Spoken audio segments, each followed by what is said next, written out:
Farm house का नौकर। Farm house पर जब रीना जाती है तो नौकर की इस बात से वो बिगड़ जाती है। कहानी अंत तक जरूर पढ़े। यह एक इमोशनल स्टोरी के साथ मॉरल स्टोरी भी है, साथ ही हार्ट टचिंग स्टोरी है जो आपको पसंद आएगी। मेरा नाम रीना है। मेरी शादी एक बड़े घर में हुई है। मेरे पति राजीव की फैमिली का अच्छा बिजनेस है। राजीव एक लौते हैं। सास ससुर, मैं और राजीव, हम 4 लोगों का ही परिवार है।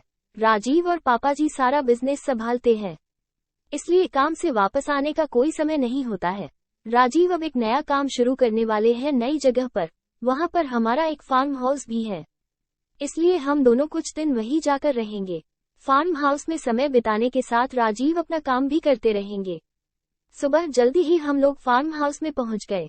फार्म हाउस की देखरेख के लिए एक नौकर था, वो वहीं पास एक रूम में रहता था। हम जैसे ही पहुंचे दूर से किशोर दौड़ता आया हमारी कार के पास। आकर उसने ही कार का दरवाजा खोला। नमस्ते मालकिन, हंसते हुए मुझे बोला। राजीव ने कहा, ये किशोर है, हमारे फार्म की देखभाल करता है। मैं अंदर जाकर बैठी। थोड़ी देर बाद राजीव अपने काम में बिजी हो गए।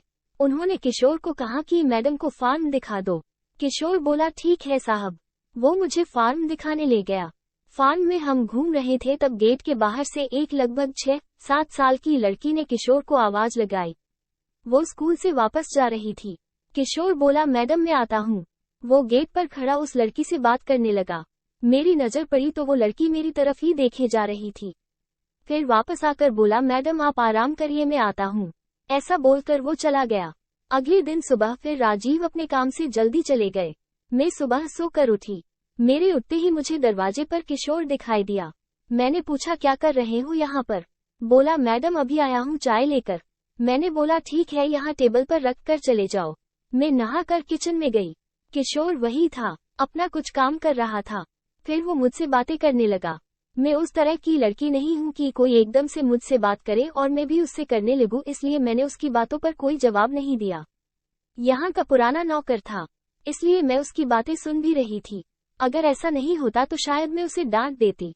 अभी मुझे यहाँ आए 2-3 दिन हो गए थे। मैंने यह नोटिस किया कि वो मुझसे बात करने की कोशिश लगातार करता ही रहता था। एक दोपहर में कमरे में अकेली बैठी थी। अचानक से किशोर कमरे में आता है। बोलता है, मैडम मुझे कुछ पूछना है। मैंने बोला, क्या? बोला, मैडम आप बुरा मत मानना। मैंने बोला, पूछो। बोला, मैडम मैं आपकी एक फोटो ले सकता हूँ। मेरे मुंह से निकला, क्या? बाहर निकलो अभी कमरे से। किशोर बोला, मैडम आप गलत समझ रहे हैं, मेरी बात तो सुनिए। मुझे पता नहीं क्यों गुस्सा आ गया। मैंने बोला, बाहर निकलो या अभी तुम्हारे साहब को फोन करूं। इतना बड़ा घर और मेरे लिए तो अनजान ही था, ऊपर से वो इस तरह की बातें कर रहा था। मुझे कुछ अजीब लगा। मैंने सोचा शाम को राजीव आएंगे तो सबसे पहले इसकी छुट्टी करवाऊंगी। शाम को राजीव आए तो मैंने उनको सब बताया। राजीव मानने को तैयार ही नहीं थे। बोले, ये कई सालों से है, उसकी एक बच्ची भी है, तुम कुछ गलत समझ रही हो। उसकी बच्ची के बारे में मुझे पता नहीं था। मैंने बोला, कई सालों से यहाँ कोई लड़की भी नहीं आई थी। राजीव ने बोला, रुको अभी बुलाकर बात करते हैं। राजीव ने किशोर को आवाज लगाई। किशोर आया तो राजीव ने बोला, क्या हुआ किशोर, तुम्हारी मैडम कुछ कंप्लेंट कर रही है।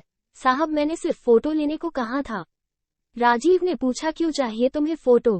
किशोर बोला, साहब आप तो जानते हैं मेरी 7 साल की एक बच्ची है।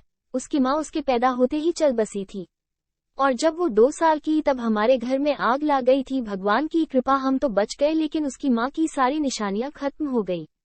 बिना माँ की बच्ची को संभालना बड़ा मुश्किल होता है साहब। मैडम उस दिन जब मैं आपका फार्म दिखा रहा था तब स्कूल से घर वापस जाते वक्त उसने हमें देख लिया।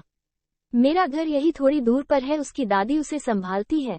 हमेशा मुझसे पूछती रहती थी कि पापा मेरी कैसी दिखती थी, कैसी चलती थी, कैसे बातें करती थी। मैं उसे कहता था वो बहुत सुंदर थी। यहाँ गांव में उसके जैसा कोई नहीं है। आपको जब देखा तो उस दिन मुझे उसने यही पूछा, क्या पापा मम्मी ऐसी थी? मैंने उसे कहा, हाँ ऐसी ही थी। तब से जिद पर अड़ गई कि मुझे मैडम से मिलना है, वो मेरी मम्मी जैसी है। स्कूल नहीं जा रही मैं, इसलिए आपसे बात कर रहा था कि आपको ये सब बता सकूं। लेकिन आपका स्वभाव अलग है। फिर उसने आज सुबह से कुछ खाया नहीं। बोल रही है, फोटो लाना, मैं मेरे स्कूल वाले दोस्तों को दिखाऊंगी कि मेरी मम्मी ऐसी थी। तो मैंने बोला कि मैं तुझे फोटो लेकर दिखा दूंगा। वो बोली, पक्के से लाना। इतना कहकर किशोर फूट फूट कर रोने लगा। रोते हुए ही बोला, बच्ची है मैडम, उसका नसीब ही ऐसा है। पैदा होते ही माँ मर गई और बाप मुझ जैसा मिला। मैडम हम साहब से कुछ भी बोल देते थे। साहब का कभी मुझे डर नहीं लगा, यही आदत मुझे पड़ गई और मैंने आपको भी अपना समझकर बोल दिया।